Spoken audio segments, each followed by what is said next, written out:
बाबा, होईन मी डॉक्टर. ही असली स्वप्न बघणार पण आपल्या जातीत कोण नाही.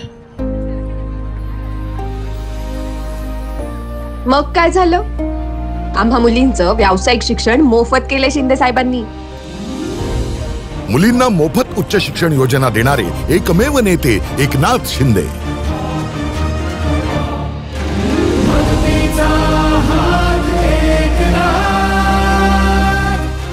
केलंय काम भारी, आता पुढची तयारी. विकासाचं निशाण, लाडकं धनुष्यबाण.